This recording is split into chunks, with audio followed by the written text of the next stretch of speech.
மீது அரை உருளை உள்ளவாறு ஒரு நகை பெட்டி உள்ளது. கனசெவ்வகத்தின் பரிமாணங்கள் 30 சென்டிமீட்டர் என்று 15 சென்டிமீட்டர் என்று 10 சென்டிமீட்டர் எனில் நகை பெட்டியின் கன அளவு காண்க. சரி, எத்தனை வடிவங்கள் கொடுத்திருக்காங்க? என்ன வடிவம்?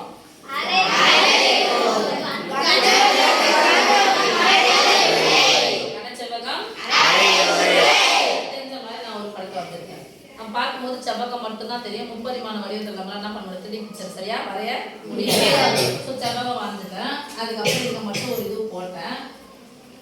கனசெவ்வகத்துக்கு இந்த அடிமானம் போட்டேன். அந்த கனசெவ்வகத்தின் மீது என்ன வந்திருக்காங்க? என்ன வச்சிருக்காங்க? ஒரு அரை உருளை. உருளைய இப்படி திருப்பி இப்படி வச்சிருக்காங்க. இல்ல இப்படி கூட நீங்க கணக்கு பண்ணிக்கோங்க.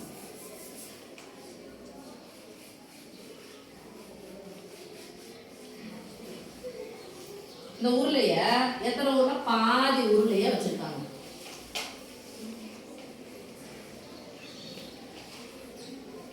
இது வந்திருக்கமா? கனசெவ்வகத்தின் மீது ஓர் அரை உருளை உள்ளவாறு ஒரு நகை பெட்டி இருக்குது. அவங்க என்ன கொடுத்துருக்காங்க? கனசெவ்வகத்தின் பரிமாணங்கள். கனசெவ்வகத்தின் பரிமாணங்கள்லாம் அளவுகள் வேற ஒண்ணும் இல்லை. அப்ப கனசெவ்வகம் அப்படின்னா எத்தனை அளவுகள் இருக்கணும்? அது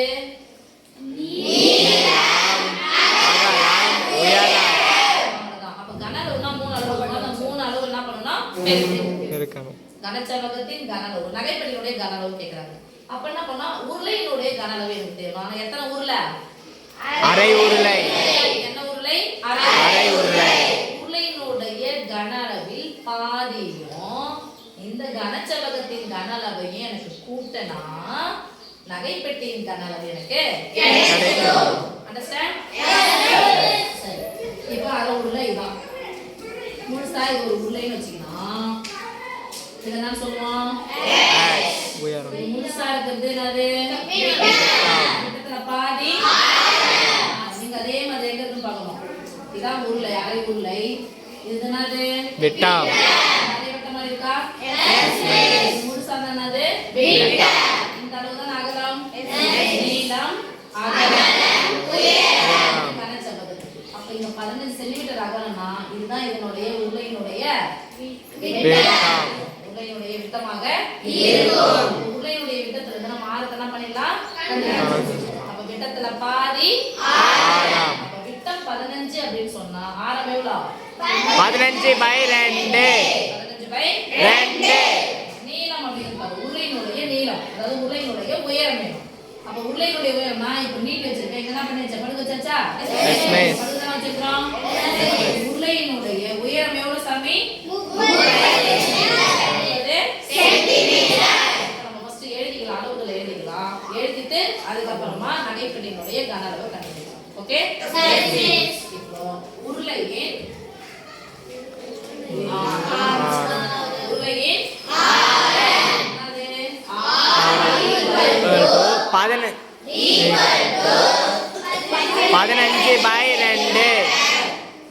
15/2 சென்டிமீட்டர். 15/2 உருளையின் உயரம். உருளையின் உயரம் 30 சென்டிமீட்டர். படத்துல குறிச்சிட்டீங்க. படம் வரைஞ்சிட்டு அழகா குறிச்சிட்டீங்கன்னா எழுதுறது ஈஸியாயிடும். குரூப் எக்ஸாம்லாம் போகும்போது இது மாதிரி ஒரு கணக்கு கொடுத்தாங்க, டக்கு டக்குன்னு படத்தை வரைஞ்சு பார்க்கணும். படத்தை வரைஞ்சு அதுக்கப்புறமா ஆன்சர் போட்டலாம். டக்குன்னு அங்கவே வச்சு ஆன்சர் பண்ணலாம். இந்த இடத்துல வச்சு ஆன்சர் போட்டுக்கலாம். இப்போ கனசெவ்வகத்தின் கன அளவு 3 பேருக்கு போறீங்க, அவ்வளவுதானா? அடுத்து உருளையினுடைய கன அளவுனா உருளையின் கன அளவு ஃபார்முலா அது பையனுடைய மதிப்பு தெரியும். ஆறுடைய மதிப்பு 15/2னா r²னா 15/2 எத்தனை முறை போடணும்? 2. h பெருக்கணும். h ன்றது 30 பெருக்கிட்டோம்னா அதல பாதி ஆக்கணும். ஏன்னா உருளை அரை உருளை பாதி ஆக்கினா நம்ம முடிஞ்சிச்சு. ரெண்டுத்தையும் கூட்டி போட்டா ஆன்சர் இங்கே வந்துடும். படம் வரைஞ்சு போட்டீங்கன்னா குரூப் எக்ஸாம்ல ஈஸியா வரும். டைம் ரொம்ப இருக்கும். அதுக்கு தான் எங்க பிராக்டிஸ் பண்றோம்? 9th ல பிராக்டிஸ் பண்றோம், 10th ல பிராக்டிஸ் பண்றோம். ஓகே சாமி? சரி, உருளையின் ஆரம் எழுதியாச்சு, உருளையினுடைய உயரமும் எழுதியாச்சு. இப்போ நகைப்பெட்டியின் கன அளவு. நகைப்பெட்டியின் கன அளவு ஈக்குவல் டு எதனுடைய கன அளவு? கனசெவ்வகம். அது கூட என்ன கூட்டணும்?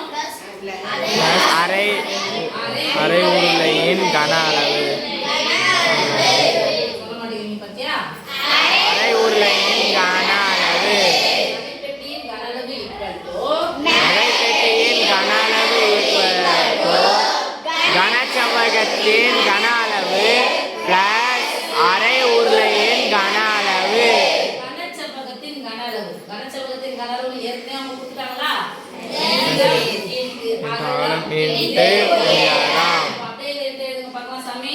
30 15 10. கன அளவு எல்லாமே நமக்கு சென்டிமீட்டர்ல, இங்க சென்டிமீட்டர், இது சென்டிமீட்டர், இது சென்டிமீட்டர், ஒரே அளவு தான் கொடுத்துருக்காங்க. ஸோ சென்டிமீட்டர் கியூப் போட்டுக்கலாம். ஓகேவா? எல்லாம் பின்னாடி கன அளவு எழுதிக்கலாம். பிளஸ் அரை உருளையின் கன அளவு. எல்லாம் பாடம் எழுதிக்கலாமா பாருங்க. நீளம்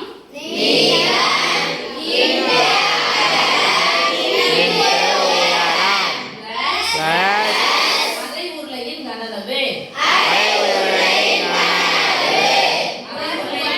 ஃபர்ஸ்ட் உருளையினுடைய கன அளவு என்னது? அதுல அரை உருளைனா பை. இப்ப சாமி இதோ ஒரு உயரம் இருக்கு, இங்க ஒரு உயரம் இருக்கு. தமிழ்ல உயரம் இருக்கு, இங்கிலீஷ்ல உயரம். இப்ப நீளம் எவ்வளவு அளவு அப்படியே சொல்லுங்க. 30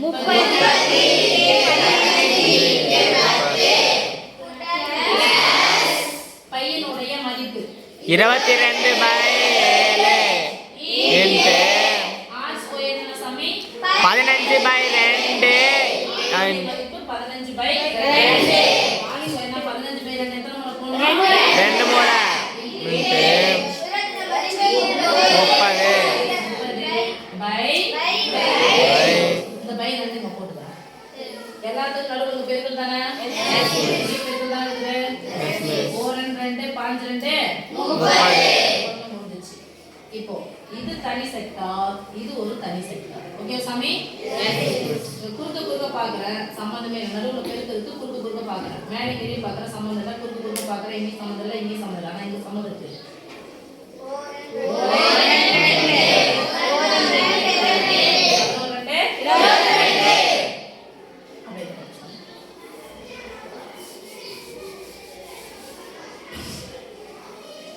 தெரியுமாங்க?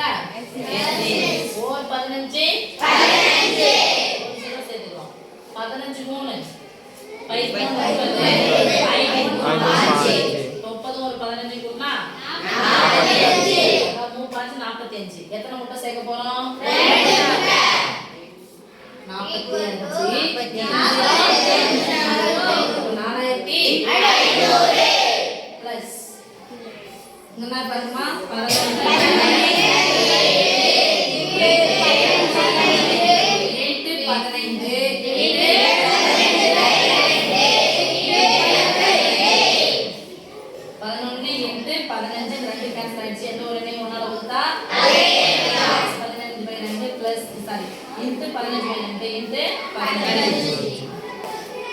இப்பாங்க சாமி. இது தனி செக்டார். ஃபர்ஸ்ட் பெருக்கல தான் செஞ்சு முடிச்சிட்டு அதுக்கு அப்புறம் பிளஸ் இது வரும். போலாமா? 5 5 225 4500 எல்லாம் 15 7 வகுக்கலாமா? வகுக்கலாம் பெருக்கலாமா? எல்லாம் பெருக்கிட்டு வகுக்கலாம். பெருக்கிட்டு வகுக்கலாம். பெருக்கிட்டு வகுக்கலாம். 11 இன்ட்டு 5 5 225 இன்ட்டு 15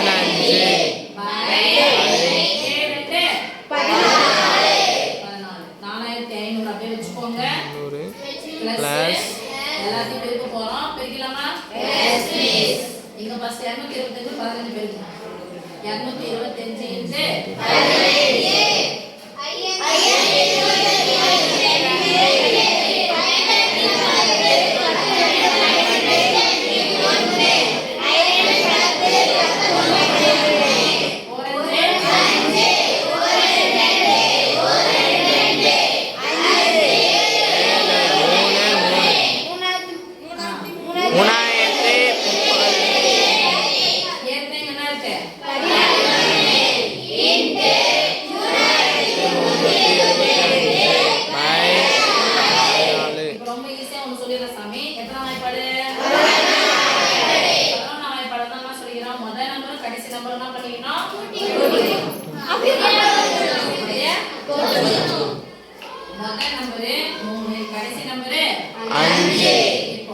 ரெண்டு நம்பரையும் கூட்டணும், இந்த ரெண்டு நம்பரையும் கூட்டணும், அதுக்கப்புறம் இந்த ரெண்டு நம்பரையும் கூட்டி நடுவில் பாக்ஸ் பாக்ஸ் போட 3 3 கூட்டினா இங்க 3 7 கூட்டினா 7 5 கூட்டினா அவ்வளவுதான். கடைசி நம்பர் முதல் நம்பர் அப்படியே வச்சுட்டேன். இது எல்லாத்தையும் அடுத்தடுத்து என்ன பண்ணோம்? கடைசி நம்பரு 5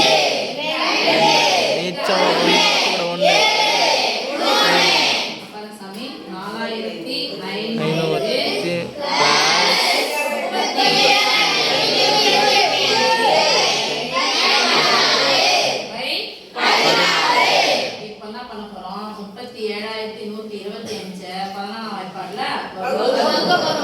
ஒரு 14 14 2 14 இங்க பாரு சாமி 7 ல இருந்து 8 நீங்காது 7 ல இருந்து 8 நீங்காது இத மட்டும் செஞ்சா 17 இங்க என்ன ஆயிடும் 2 ஆயிடும் 17 ல இருந்து 8 நீங்க எத்தனை 9 நீங்க எடுக்கலாமா எஸ் ஓகே 90 ரூபாய் இங்க 15 ரூபாய் ஞாபகம் வச்சுக்கலாம் 6 5 தர 90 இப்போ 6 முறை போட்டு பார்க்கலாம் 15 ரூபாய் கணக்கு வச்சுக்கிறேன் இது 90 ரூபாய் கணக்கு 6 நாங்க 24 க்கு 4 2 ஒரு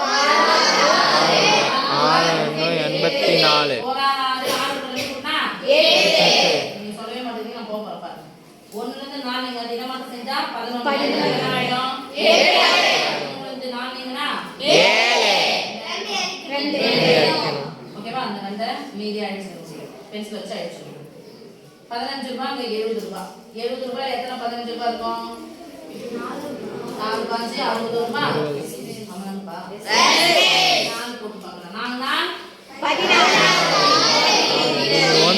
1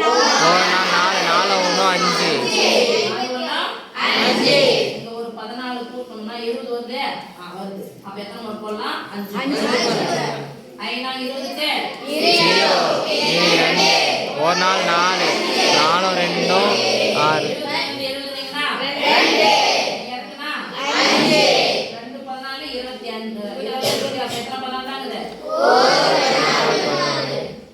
இதை விட 3 கம்மியா தான் இருக்குது 25 28 ரெண்டு இருக்கு 3 கம்மியா இருக்கு அப்போ 16 விட 3 கம்மியா தான் 11 அடங்கல 0 சேர்க்கலாம் 0 சேர்த்தா வச்சுக்கலாம் 110 எத்தனைமா 110 அப்ப இந்த 97 தான போட்டோம் இந்த 91 இருந்துச்சு 84 போட்டோம் 84 கூட 14 போட்டோம் 8 98 அப்ப 84 எத்தனை முறை 6 முறை அப்ப எத்தனை முறை போடலாம் 7 முறை 7 னா 28 கேட்டு மீதி 5 ஒரே 7 கூட 2 கூட்டினா 9 இங்க பாருங்க 110 ல இருந்து 98 ரூபாய் போகும் 100 ரூபாயில இருந்து 98 ரூபாய் போயிடுச்சு 110 ல இருந்து 98 நீங்கும் ஓகே இடமாற்றம் செஞ்சா 10 ஆயிடுங்கனா ஆயிடும் 10 10 ல இருந்து 2 8 நீங்கனா 2 10 ல இருந்து 9 நீங்கனா 1 என்ன பண்றேன் 0 சொல்லி வைக்கிறேன் ஏற்கனவே என்ன அப்படியே காணோம் இங்க அப்படியே அது முன்ன அது மிஸ் ஓகே இங்கதான் ஒரு முறை போட்டு 14 போட்டேன் இந்த 7 முறை போட்டேன் அதுக்கப்புறம் பாருங்க 120 110 110ல எத்தனை முறை வந்துச்சு 7 முறை இங்க 98 தான் வந்துச்சு மீதி 12 வந்துச்சு அப்ப இன்னொரு முறை எக்ஸ்ட்ரா சேர்த்துக்கலாமா அதோட விட்டுருங்க போதும் எவ்வளவு வந்திருக்குன்னு பார்க்கலாமா இங்க ஏற்கனவே என்ன இருக்குது 4500 முழியன் எத்தனை பாரு முழியன் எத்தனை புள்ளிக்கு லெஃப்ட் சைடு இருக்கிறதெல்லாம் முழியன் 2600